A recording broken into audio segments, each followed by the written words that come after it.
In the heart of the African continent lies Uganda.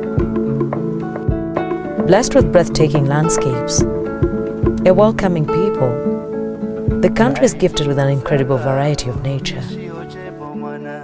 Little wonder, former British Prime Minister Sir Winston Churchill called it the Pearl of Africa.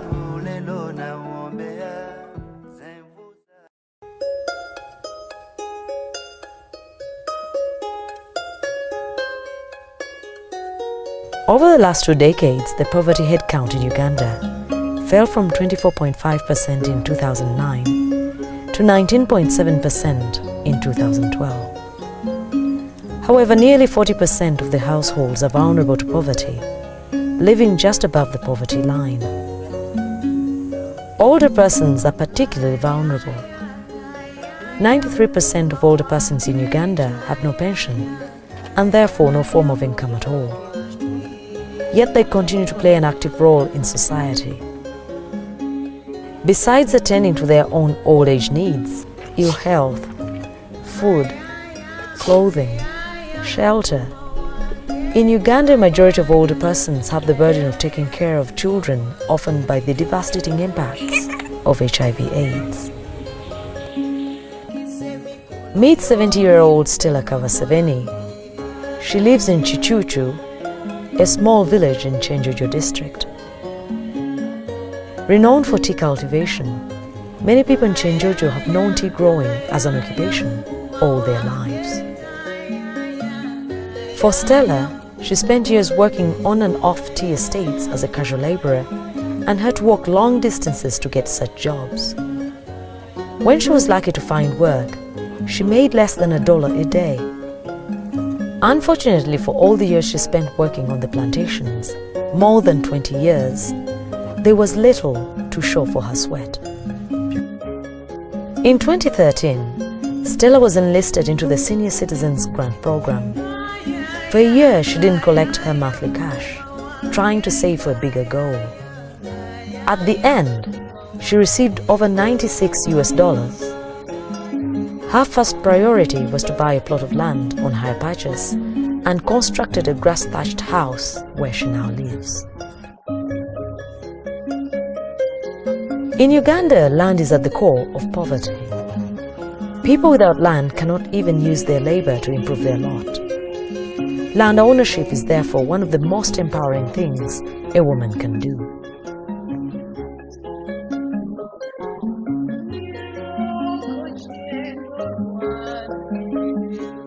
Naturalmente yanona ninisima yampaire sente muzira mu itaka nyombekere enju nisomeseza omwana wange enyambira mu bintu byona muno kandi nsima ruhanga gavumenti ikaleho ebiro n'ebiramira.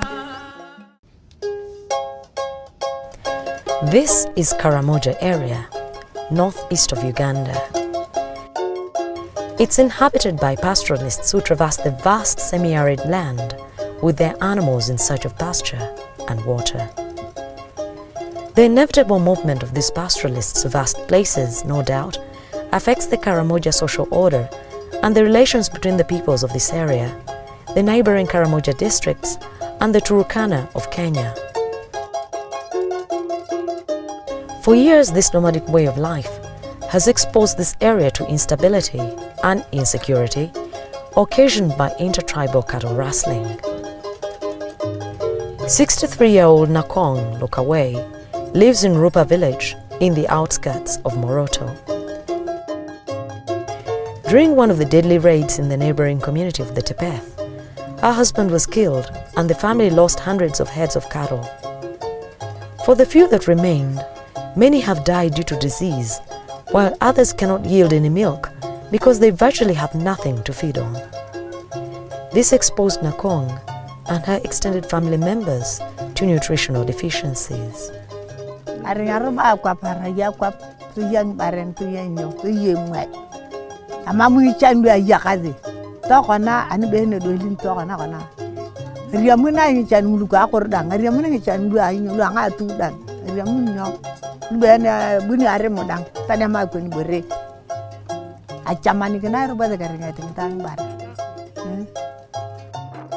The introduction of unconditional cash grants in the Karamoja area in 2014 came in the nick of time for Nakong because receiving the monthly cash gave her the ability to restock her herd and ensure the family's daily nutritional needs. With good nutrition, her family members are less likely to fall sick. This means she's able to safeguard her labor availability, productivity, and security. Therefore, Nakong's ability to take care of matters most pressing in her life, especially now that she can pay for her grandson's school fees and provide food, is real evidence that she's gradually climbed out of despair and chronic poverty. Araba biane naria muna balagwa sama heruda grobo ikoke geni angari gwa edokairin ringa dan akin ekatan robo atajana ya inyo kemi akin robo jamini ke gera panga gaze ya lumurto tanya mi ga ina ga ke gaze ya atajana ya inyo. In northeastern Uganda is Katakwi district. Traditionally, the people here are farmers, making their livelihoods through livestock rearing and crop farming. Katakwi was affected by the spillover effects of the Lord's Resistance Army conflict. This situation was even compounded by intertribal cattle rustling by the neighboring Karamojong. As a result, many people were displaced and deprived of their livelihoods, cattle.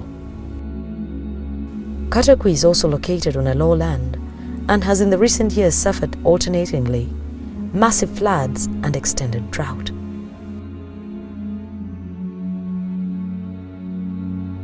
At 74 years old, Sipola Sio is widowed and has a physical disability. She lives in Getom, a remote village in Katakwi district. Because of her physical disability, Asio is at risk and highly vulnerable to so many shocks and disasters that occur in the district. In 2012, Asio was enrolled into the Senior Citizens Grants program. Now she receives a regular monthly grant of $8. Since then, there is a significant improvement in her life.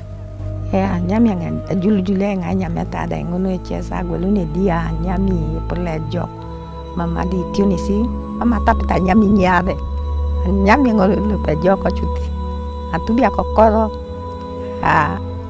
agwelna kiring, borolo pe julu ainya. She's been able to increase her stock of assets like livestock and poultry. Her sole plan of increasing the stock of her assets is to buttress shocks and risks. At any time of need, she has something to fall back on. Her risks, vulnerability and fear of the unknown are slowly fading away. Her self-esteem and social empowerment have drastically increased because her voice can be heard and she commands respect from community members.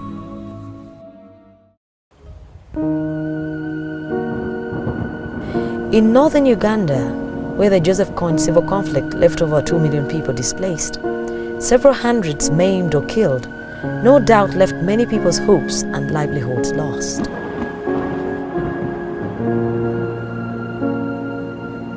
Rosa Dong is a living testimony of the conflict. Today she lives in Ochoro village, a little sub-county in Kole district. After losing her husband in a motor accident, her only son to the war, and left with barely enough to take care of her own needs, Rose was left with 2 orphaned children and an extended family to fend for. The introduction of unconditional cash transfers in northern Uganda in 2013 allowed poor and elderly women like Adong the choice and flexibility of allocating her cash to meet the needs she individually finds most pressing.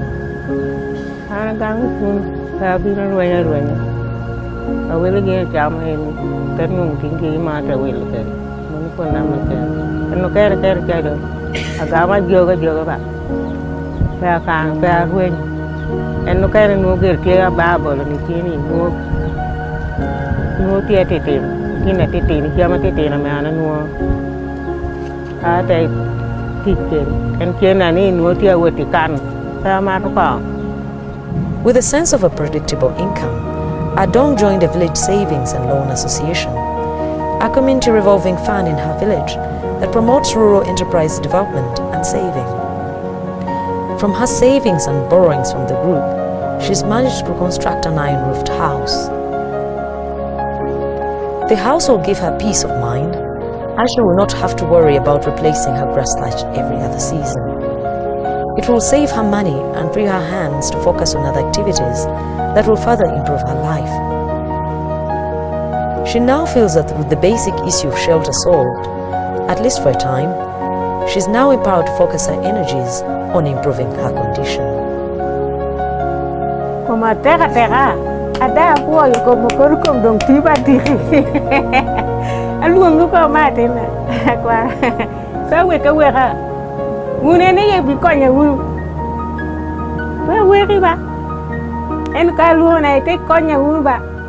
Pera ko bi awori teacher roman. Tek doge ni ko mi una goga. Ini nenu na. The impact of the Senior Citizens Grant has been nothing short of revolutionary for the hundreds of elderly women who have over the past 5 years gained the power and the means to come out of extreme poverty.